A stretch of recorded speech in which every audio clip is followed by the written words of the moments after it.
राखी आपल्याला शनिवारी काय करायचं हे सांगण्यासाठी आले आहे.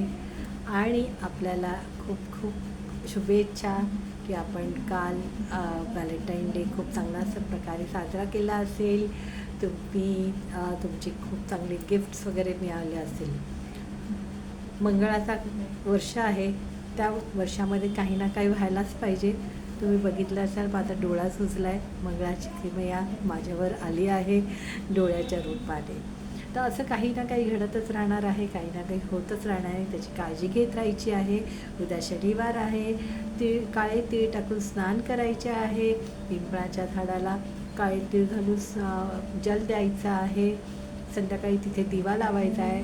घरामध्ये सुद्धा तुम्ही वातावरण चांगलं करायचं आहे. शिवमंदिरामध्ये जाऊन तुम्ही काळे तीळ आणि दूध शंभूला द्यायचं आहे. याच्यातून तुमचे कर्ज किंवा काही आर्थिक समस्या, नोकरी मिळण्याच्या वगैरे असतील त्या दूर होण्यास मदत मिळेल. त्याचप्रमाणे हनुमंताचा दिवसही आहे. तर हनुमंताच्या देवळात जायचं आहे. शनी देवाच्या देवळात जायचं आहे. राईचं तेल आहे, तिळाचं तेल आहे, त्याच्यामध्ये काळे तीळ घालून शनी देवाला तुम्हाला अर्पण करायचं आहे. आणि हनुमंताला सुद्धा अर्पण करायचं आहे. रुईच्या झाडाच्या पानांचा त्यांना हार घालायचा आहे. अशा प्रकारे तुम्ही त्याला गूळ आणि चण्याचा नैवेद्य ठेवायचा आहे. दानही करायचं आहे. गूळ आणि चणे तुम्ही दान करा, खूप चांगलं राहील. आणि अशा प्रकारे तुम्ही शनिवार करू शकता. शनिवारचा उपवास करायचा असेल तर उपवासही खूप चांगले असेल. हनुमान चालीसा न चुकता वाचायची आहे.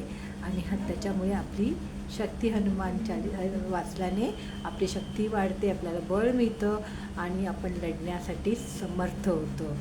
तर अशा प्रकारे शनिवार आहे. तो शनिवार तुम्ही खूप चांगल्या पद्धतीने साजरा करा. साधे सोप्या पद्धतीनेच तुम्ही केला तरी चालेल.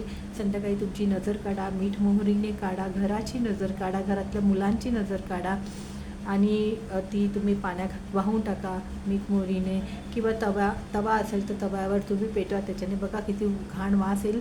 याच्याने तुम्हाला कळेल की तुमची नजर किती लागलेली आहे. अशा प्रकारे तुम्ही शनिवारी छोटे छोटे उपाय करा, ज्याने तुमच्या समस्या दूर होण्यास मदत मिळेल.